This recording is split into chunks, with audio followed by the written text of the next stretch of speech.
Ladies and gentlemen, fellow patriots across the globe, thank you for tuning into Neighborhood News Studio.com this Friday, the last showcase of the week here. We appreciate you guys all just coming together all week, all this past month as we've launched the network here. And we thank you for the support. So don't forget to give us a like and a share. We got a great schedule ahead of us today. We got John OLoughlin kicking us off.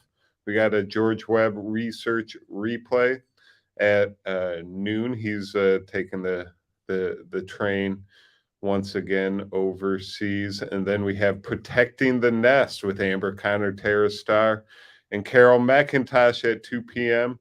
And then we are going to do a research wrap up to end the day at 4 p.m. So everyone, just stay tuned at neighborhoodnewsstudio.com and welcome McDuff Lives, John OLoughlin.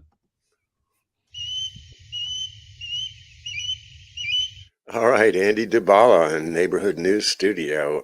Thank you so much, and I echoed Andy's thanks to you all for sticking with Neighborhood News Studio as they get off the ground. It could have been bumpy, it could have been worse, but it was entirely successful, really. We had to change a few things around and might have missed a cue here and there, but for a first month of a volunteer venture, I say congratulations to Neighborhood News Studio, and I am going to give you a round of applause.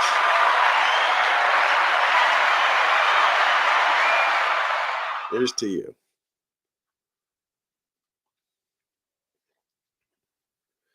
All right, nice to have all of the folks in the back room ready to clap whenever I ask them to, and thank you to all of you, 7 or 8 thousand people back there in the white room. I don't know how they got all of them in there. Okay, Willie Fix-It's here, so everything's good. Morning to you, and morning everyone. Buongiorno, Jerome. We're speaking Italian today. Okay, and some Dutch. Very good. Robert, Jimmy, being here, Miss Hunt's here, ACT is here, and Jennifer, hi. Corky Goss, what do you say, buddy? Really feel like once a week I like to do a chat where you guys can talk about, or if you have anything you want me to talk about or express my opinion upon for whatever it's worth. Good morning, David. I'm available. You can ask me questions in the chat or make your own comments, and we can talk about them too. Well, I'll start off with getting back to Dr. Brian Ardis again. I mean, it's been a week and he's already forgotten about, right? He's just about gone. Just Shazam, where did he go? Well, nobody has dug yet into his tracing of the corporate information that I think is relevant. Specifically, when we're talking about, whenever it comes to Gilead, you should have an image of Rumsfeld, the megalomaniacal Donald Rumsfeld, behind his glasses and his. I mean, I think he is a Nordic type person, good or bad. He's a Nordic type, and he tends to go along with the idea of what's good for the banks. What's good for big business is good for America. And, but that idea of Gilead, the creators of, marketers of, thank you, David. George P. Schultz also in Gilead, absolutely. Yeah, I'm so glad you're here because you can help with this. But now, from Gilead, Genentech, Genentech, We've talked about Genentech a lot, but one company we haven't talked about is called Biologic E. And according to Dr. Artis, it's been a week now, so I might not have it exactly right, but generally the idea was that the study of king cobra venom was the major work of a company called Biological E. Oh, thank you, Andy. There we go. All right. Yeah, see how they're all there, like the We Love the World pictures, and all the good guys there. They got some molecules and everything. And look at this. They make they make something called Corbavax. Now, how far could that be from CobraVax? Is it are they so stupid as to call it CobraVax and think nobody's going to recognize that it's just a are they really that stupid that they didn't even realize that they're saying, "Hey, we're giving you Cobra"? No, they're basically putting it out there. And so one day, maybe a few years from now, they'll say, "Oh, well, of course it's got cobra venom in it. Didn't you know that? I mean, we called it Corbavax. Well, of course it has." But they're not going to tell us that yet. Why not? Probably because of all the money they can make with patents. I would think, just the whole idea of making patents like that. A recombinant protein subunit developed from a component of the spike protein on the virus's surface, which helps the body build the immune response against the virus. The vaccine has the receptor binding domain protein as an antigen and also an optimum adjuvant. Adjuvant is something that irritates your system so that the immune system responds, consisting of Dynavax and alum. And it gets a EUA in India and available for consumption in India. Well, that's one of their products. But let's just think about what Dr. Artis said for a minute without reference to this particular medication. This is a company that has been supplying the antivenom needed to fight cobra envenomation, a new word to me, envenomation, cobra bites, or when they spit at you, that you can get the poison into you through your eyes. Apparently, that's a pretty common thing.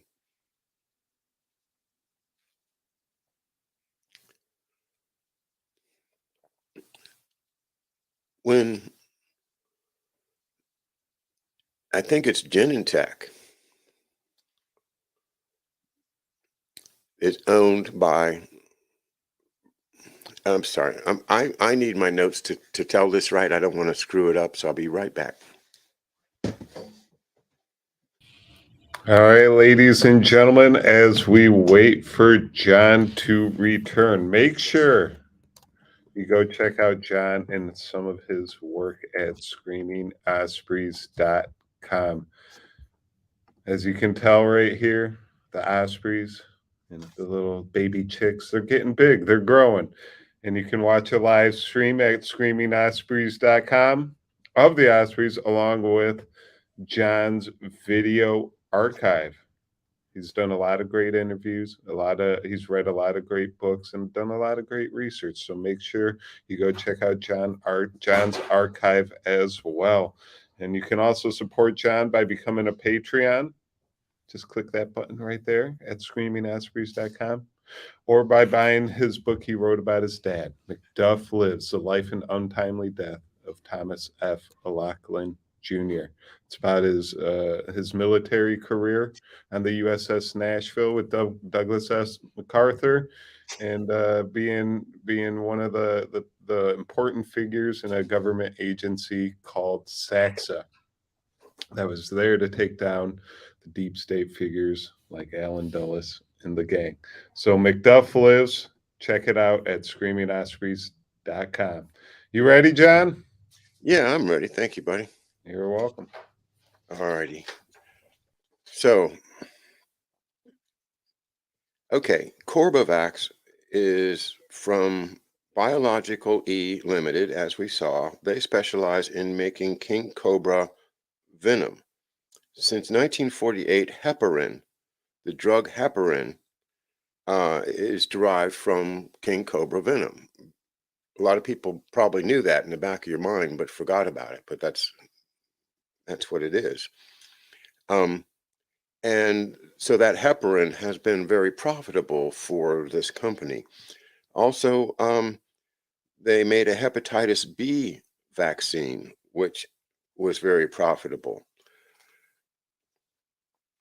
The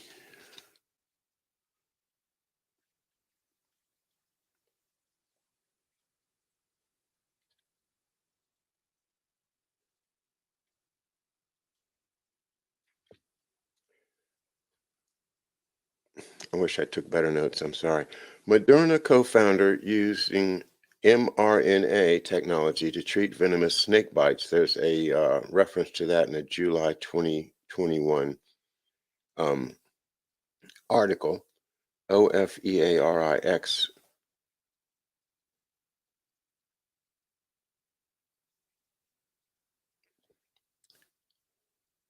There's a snake venom bank. The WHO and the EU have a snake venom bank, and Moderna official has a venom pharmacy. There's a venom pharmacy, if you could find that, Andy, that's run by Moderna. And if you want to buy some venom, you are probably going to have to get it from Moderna. Now, Genentech is owned by Hollanday Roche, the famous Roche company. And they have a test for COVID-19 in blood. They have a blood test for it.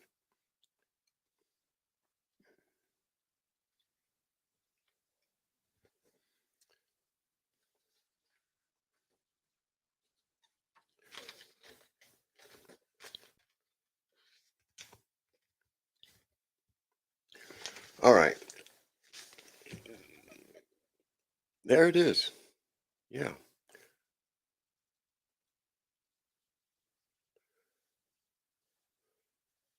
So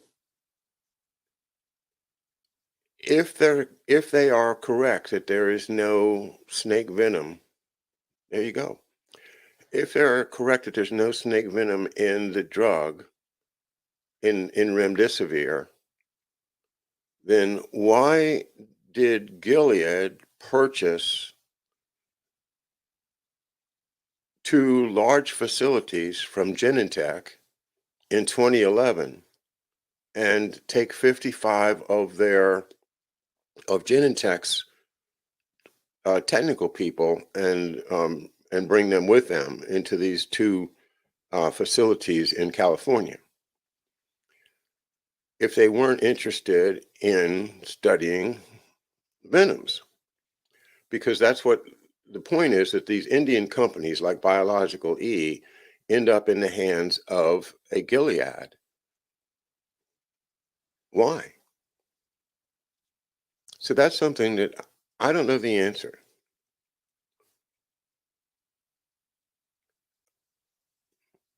I just don't know the answer, but I do know that there's a lot of questions that haven't been answered, and that is why is everybody so sensitive to this idea in the first place? And why is it that the company that makes remdesivir, Gilead, is also been investing in these Indian snake venom companies for the past decade? And that's it. I just have to leave it there. That's all I got on that right now. I said I did write down 70 different points from Dr. Artis, but now I have seen at least, maybe close to 10 different doctors talking about this, and there's so many, they're all over the map. Some of them are saying remdesivir is good, but but Artis is bad, and some of them say remdesivir is bad and Artis is bad, and some of them say that there's no such thing, and some of them say that there is, and it was made in the lab, and some of them say, that there is, and it was natural. But this inquiry into whether or not there is venom in it has become a source of teasing out everybody's different complaints. Um, Everyone's different angle of saying, what's wrong? Is there something wrong? Most of us that feel that there's something wrong here are looking for a culprit and a mechanism, and so far it's been elusive. I can't say. What, a month ago I was on the idea. My idea was, well, this is all about putting a number in everybody. This is the mark of the beast. You remember me saying that?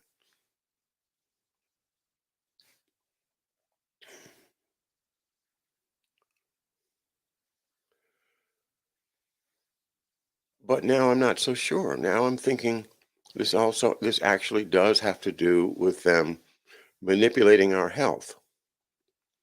And that's the other part of what I learned, and this is really true, is that the crate does one thing to your blood, and the king cobra does the opposite. So if you have high blood pressure, you take one medication. If you have low blood pressure, you take the other medication.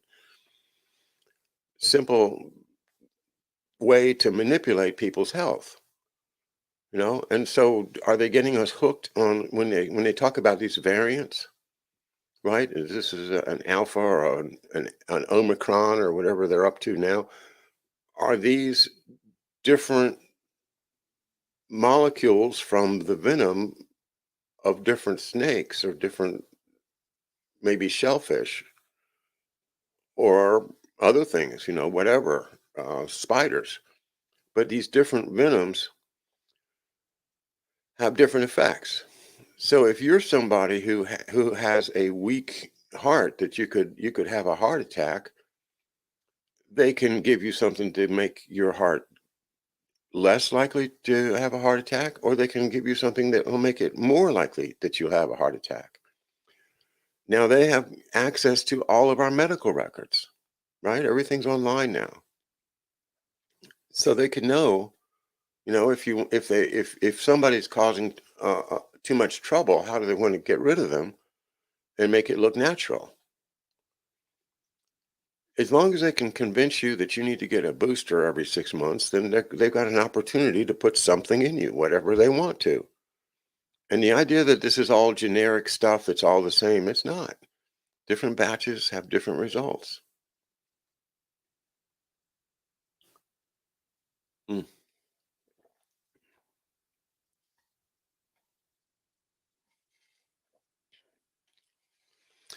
All right. Looking at the chat.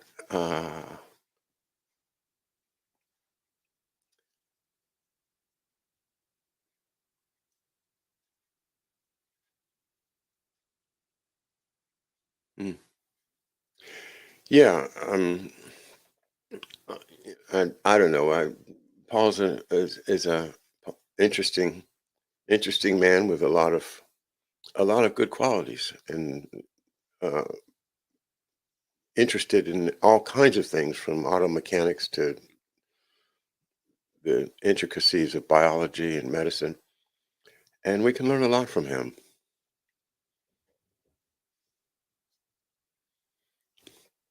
But I can't say I agree with him very much on these issues.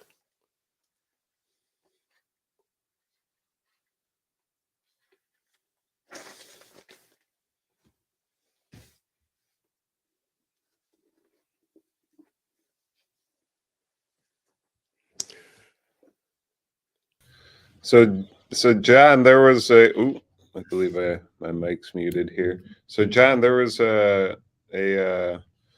There's been some like food supply issues happening in the US lately, where there's been like fires and like the Kellogg's factories. There's been like planes crashing into different wheat farms. We've seen the chickens being killed by H5N1 in the United States. There's been a disruption in the food supply line here in the US. I believe it was like 12 different factories recently in the past year have had just some sort of fire or something happen in their factory that they had to shut down. What do you think are the implications of what's going on uh, with that? Is that just coincidence, or is it just kind of just happen? Just, or is it part of this whole narrative of trying to just make us more independent on the government? I appreciate that topic, Andy. I haven't spoken about it before, except for in one way, and that is in reading William Engdahl's work, Seeds of Destruction. And when you talk about food scarcity, you just have to remember that the scarcity is artificial. We could feed everybody, and if we had a will to do it, we would do it. If the world had a will to feed everybody and make everybody comfortable and have a decent place to live, we could do it. It is easy. Um, conspiracy theory, my butt. This stuff is real.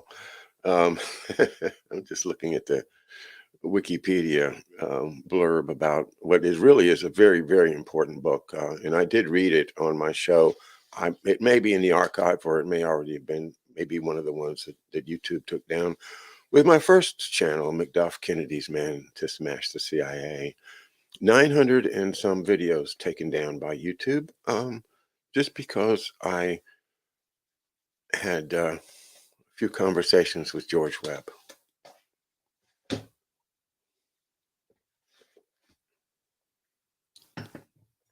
I don't pull punches. I don't like to be, to not talk about things. But let's get back to the. Well, I mean, why why be human if you can't talk about things? That's what's wrong with this. Uh, the whole media is the more it's just all controlled, and if I can't feel comfortable talking, then I'm not a free person. So I will continue to talk about things that I think are important.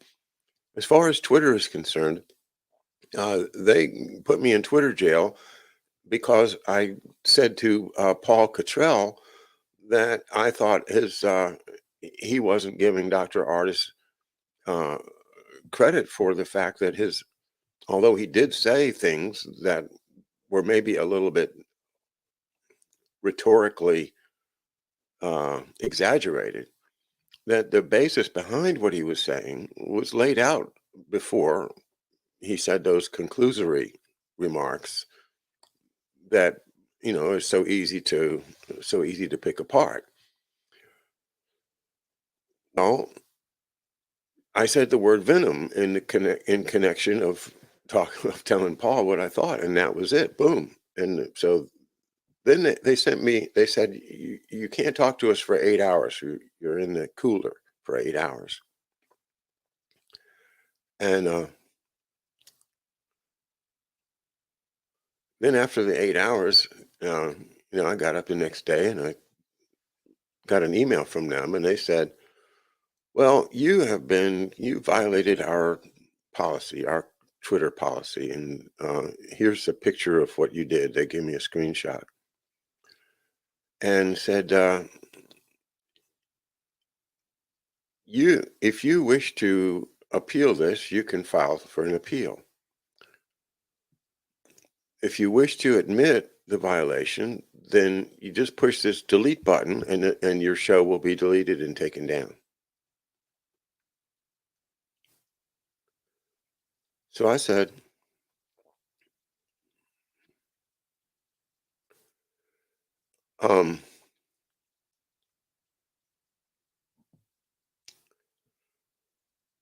what did I do wrong? Did I do something wrong? No, I didn't do anything wrong. So I'll appeal it. So I appealed it. And they said, well, you're not going to be able to get on Twitter until the appeal's resolved. And then they sent me another note that said, oh, if you want to, you can dismiss your appeal and you can come back on. So I thought about that. I don't know. So I thought about it, and then I said, well, you know what? Let's just push this button and see what happens. So I said, okay, dismiss the appeal and put me back on. But then it went back to the first page that said you had to push the delete button. And by pushing the delete button, you are admitting that you violated Twitter policy. And I can't admit that I violated the Twitter policy if I didn't violate the Twitter policy. So I'm still in Twitter jail, bottom line. Sorry, back to H5N1 and William Engdahl. And I think actually it might have been oh,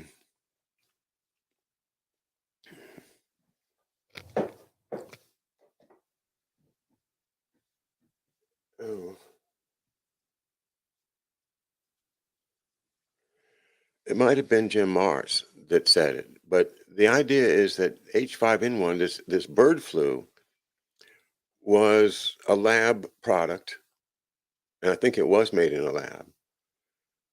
And the idea, what Engdahl was giving me, or maybe it was Mars, but it's been like 3 years since I read it, but this is responsive on this question of what's going on now with this bird flu.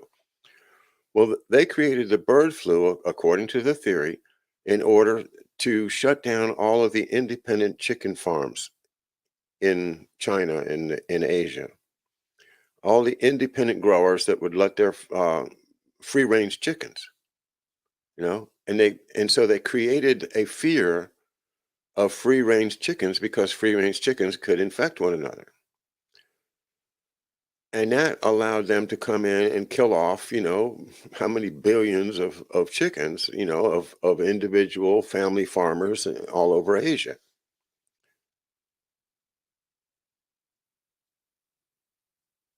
And to thereby create a need for their chickens and to control the whole chicken market through big pharma. So that big pharma comes in, those big food companies come in, ConAgra, for instance. I can't call the names, but you know what I mean. These huge conglomerates of food industries, Tyson's, they come in and they take over all of the chicken farming in Asia. Well, in order to do it, they had to create this H5N1 thing, and so that's still out there for them to use whenever they want to. But now that they're going to, just mark my words, they're going to say it's going to jump from birds to humans. They've already said that, right? But if that happens, if they're setting us up now for that, and then wiping out all of our chickens, it's cutting down the food supply, if not sending us back to get more jabs.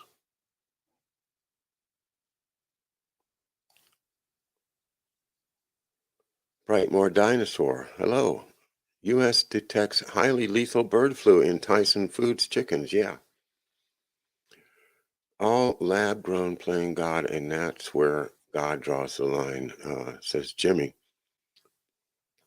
Yeah, and just what's wrong with nature? Nature was doing pretty darn good, and when we learn how to farm and how to control our crops, and why can't we just get back to family farms and self-sufficiency again? That was the whole idea. Ralph Waldo Emerson famously, that you need to be a person independent-minded that just found a way to live without dependence upon the government or anybody else, really, just to be free. And philosophically, that's true. Although I think freedom for me is also having good people around me. I wouldn't feel free if I didn't have friends, and relatives and people that I can love and be loved by. That's part of it too. And that's the other disaster. They're just locking us down and tearing apart our families and our friendships. And it hurts. It hurts me.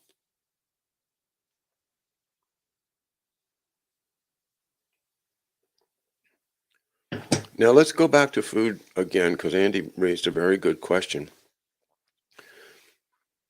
The first alarms about food that I saw came from the Schiller Institute when they're talking about Afghanistan going to starve, you know. And theoretically, it makes sense that they would starve because they don't have any infrastructure. And all the money's gone. It was all the money was taken away either by the Taliban or U.S. contractors or whoever could grab it. So the world has to look at the question, are we going to allow a whole nation to starve to death?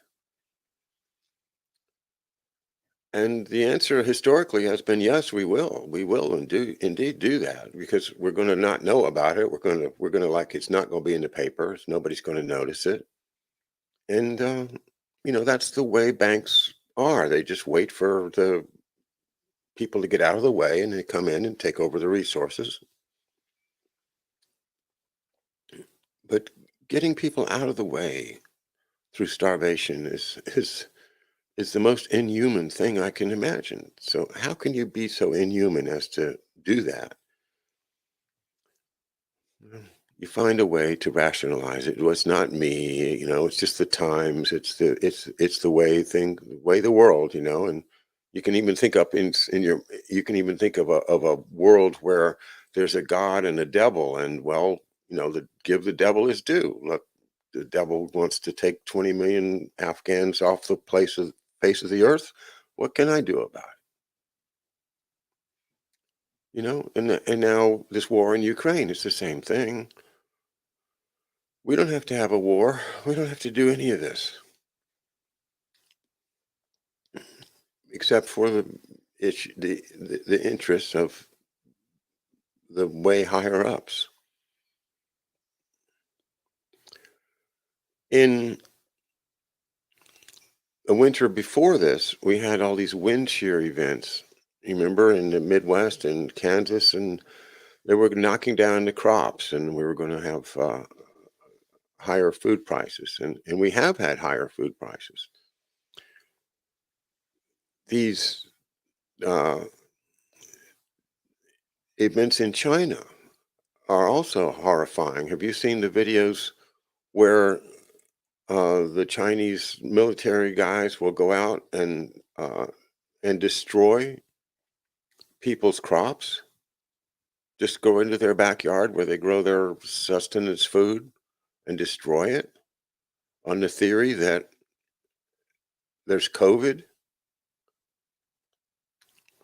This stuff that's happened in Shanghai is just incredible and unbelievable, and I think, to me, it indicates that the people that are running Shanghai the elites have decided to use food as a weapon against their own people. You lock them down, don't let them go to the store, and the weak ones perhaps will die off. Yes, Jimmy, Russians were starved to death.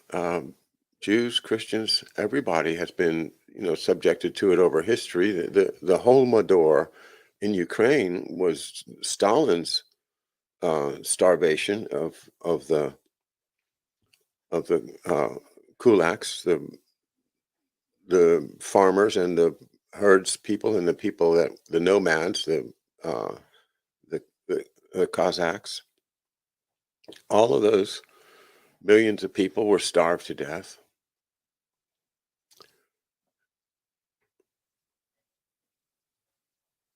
And we could feed them. So is this all, does it go along? I think what Andy's question is this all going along with the idea of a a culling of the population, a,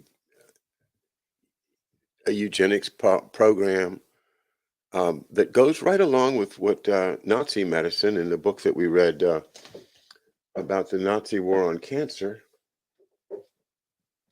The books are all over the place. But the book about the Nazi war on cancer by a man named Proctor is really, really good. I read a few chapters of it on my show. It talks about how, they wanted to preserve their Aryan race. And so they banned smoking. They passed regulations against dye and artificial dyes in food. And they did other things, to promote health of the population and to keep people from doing things like smoking because they wanted to fight against cancer, and they used, things like eat vegetables to fight against cancer. And really, they did know how to fight against cancer, but they only restricted that to the ones that they wanted to survive. And in the ones that were weak or, quote, feeble-minded, right? Um, People perhaps with speech impediments, and then, there was blindness. If you were blind, they wanted to sterilize you. That was another thing, so that your children you wouldn't have children that were blind, because that would be a burden on society.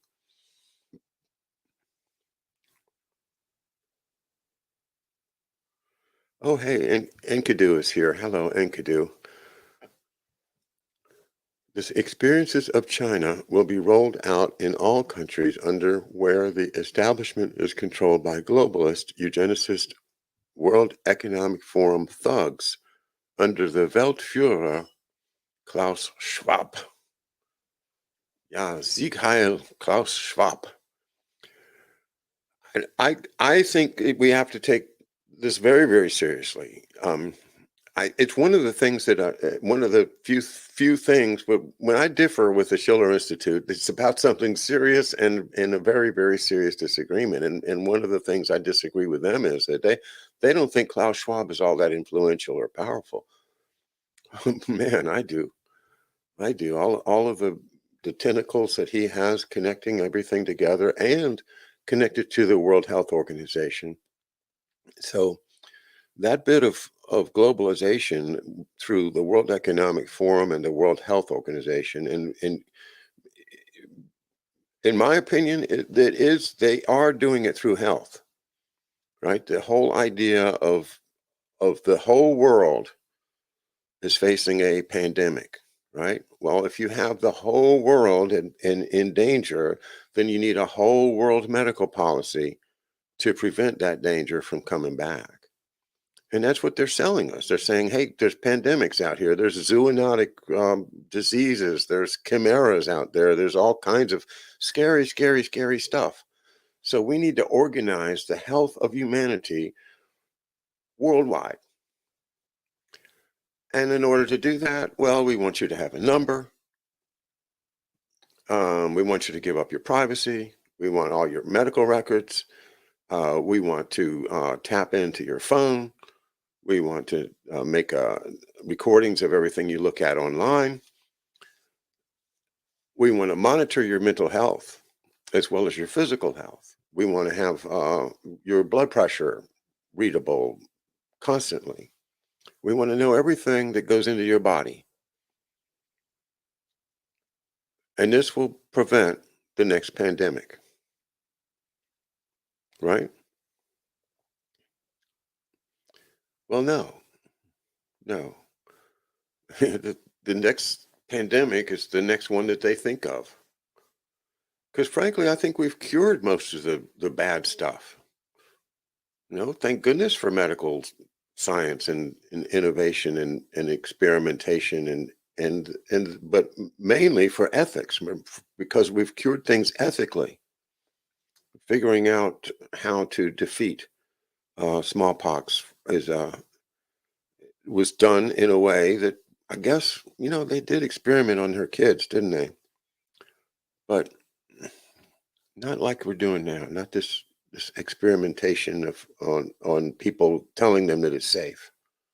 No, if you're going to experiment on somebody, at least let them know, hey, one out of three people die after taking this smallpox vaccine. At least, so do you want it or not? And I say, well, yeah, I do want it anyway. And then if you die, well, you say, well, okay, I had bad luck, but at least they told me.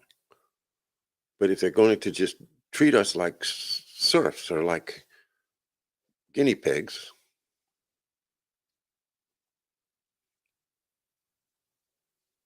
yeah. Neuralink. Isn't that the Elon Musk thing?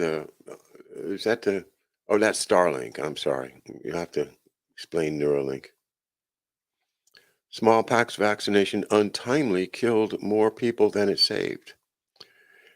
Interesting. I mean, we go back to Cotton Mather. Oh, okay. Brain computer interface. Okay, and it is Elon Musk. Okay. No, I'd have to study it, Corky. I haven't put in the time on that yet.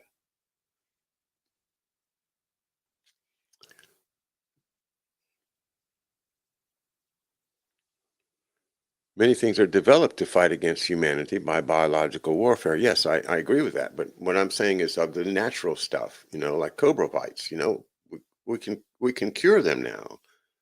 Um, Diseases, the Black Death. We don't have the Black Death. We don't have tuberculosis. We don't have so many of these horrible diseases that killed people horribly in the past. And maybe that is the problem that they're seeing. They're saying, my God, our population is not being stopped by anything. We're going to have, too many billions and billions of people. And, well, I think they've already pulled the trigger on that and sterilizing people through vaccination.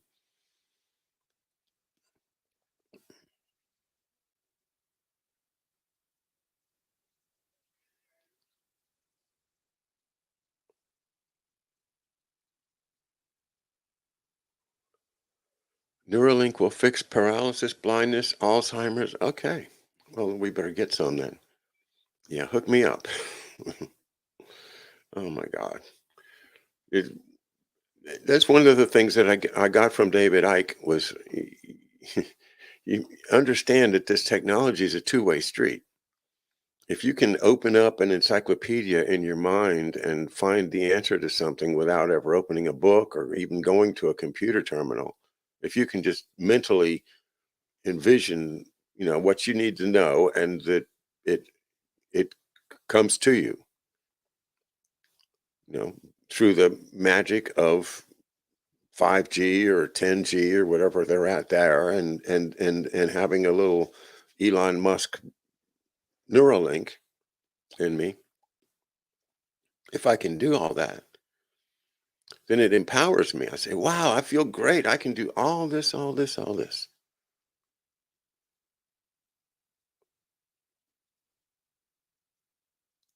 But at what cost?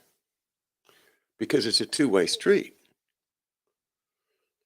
You can reach out into the unisphere or whatever they call it, the singularity, and say, I want to know this and give me this, or maybe you can even tell it to make you a sandwich. But then what if it, says, I'm sorry, I can't do that, Hal. You know, um, I can't do that. I'm going to have to uh, disobey your orders because I have a different plan. I think, there's too many humans. And therefore, instead of giving you a nice, nutritious sandwich, I'm going to give you something with a little bit of poison in it that's going to gradually kill you. But I'm not going to tell you that because I'm in charge and you're just one of my projects. Elon Musk is PayPal also. I thought it was Peter Thiel. I guess that everybody's into it. Yeah. Oh, Mark's here. Great. Mark is here. David is here. Oh, what a great crowd. Um, Now that reminds me to let you know that next Wednesday night at 8 p.m. on McDuff Lives 3 and McDuff, my other channel, I will be conducting. We'll have another trio with both Mark and David. So that was really exciting 2 weeks ago when we did that, and we'll be getting back together with those two guys on Wednesday night, 8 p.m. Also next week I have Harley Schlanger on Tuesday and Professor Hamamoto on Thursday. So we're going to have a whole lot of great conversations next week.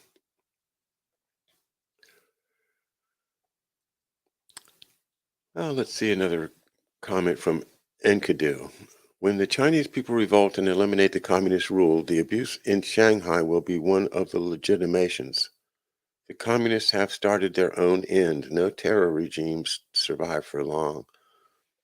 I don't know. If you think about ancient Egypt, I think that was a terror regime. Rome, the Roman Empire, a terror regime, certainly lasted a few centuries. So maybe, and maybe not. I was just listening to a show. It was one of those C-SPAN book notes with an author by the name of Nomi Prinz. David, you might be familiar with her. She has written a number of books about the financial system. The book that she wrote, it was published in 2019, called Collusion, was the subject of what I was listening to. And, oh yeah, terror and slavery do go together, absolutely. And one of the scariest things in the world is that you might become enslaved. If you're afraid of becoming enslaved, then you'll do just about anything to prevent that. And so people can manipulate you like that too.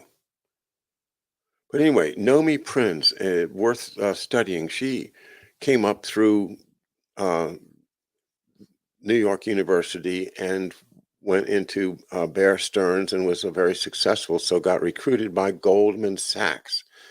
And she says that she invented derivatives, or at least she invented some kind of derivatives that were created in response to the 2008 crash. So she's one of them, right? And she makes a great appearance. And she speaks very well. It's an interview on C-SPAN back in 2019. And what she says is just so simple. It's that, and it's just like the Schiller folks are saying, like LaRouche is saying, Glass-Steagall was our last line of defense. When we had Glass-Steagall from 1933 until 1999, we had a law that said that you can't play gambling games with the money that we've invested in our industry and in our mortgages and in our personal savings. You can't gamble with that. You have to leave that in a regulated institution in a form in which it's not likely to just disappear through manipulation of insider trading. But when in 1999, the Congress repealed it, then, as you know, all the dirty money came in, and all the manipulators and all the stock market swindlers were able to take your savings, your 401k, your retirement plans, your insurance money, everything that you have saved up for your whole life, and roll the dice with it.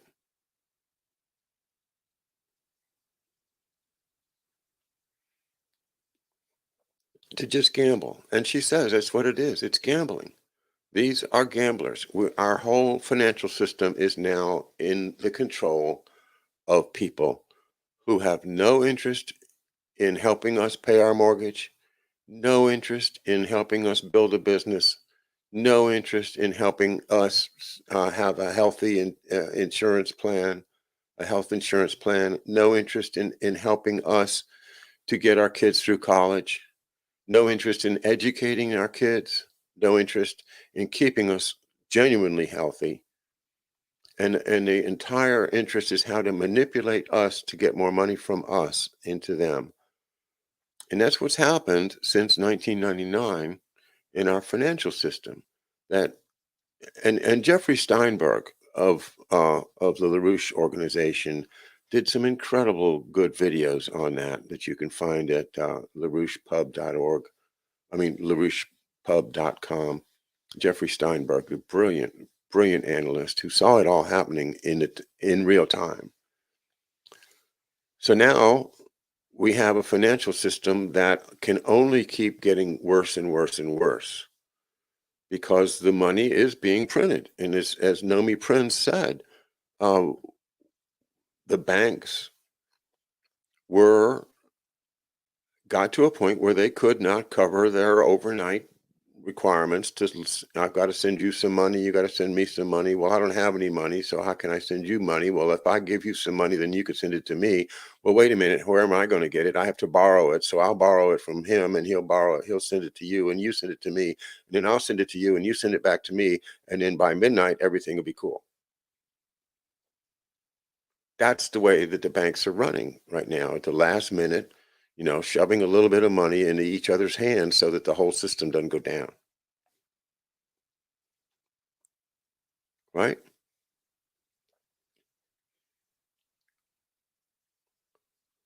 The whole system depends on them at some point being willing to help each other out.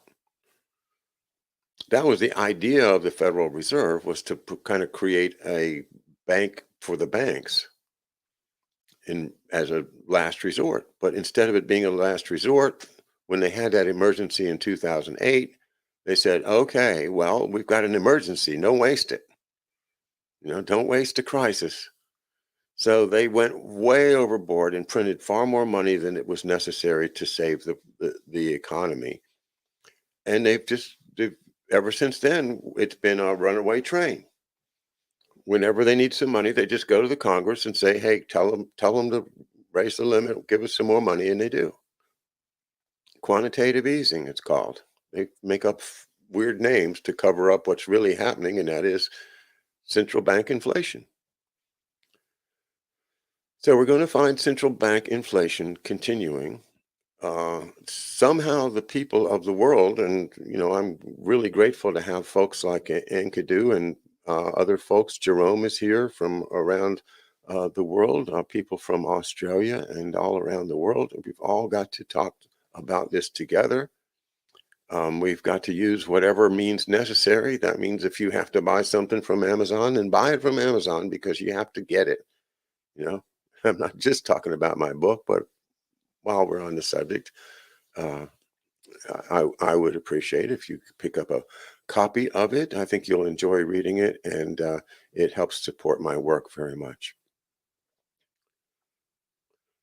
2008 was the best chance to eliminate the system. Yeah, only the support of Germany kept it alive. Deutsche Bank, yeah.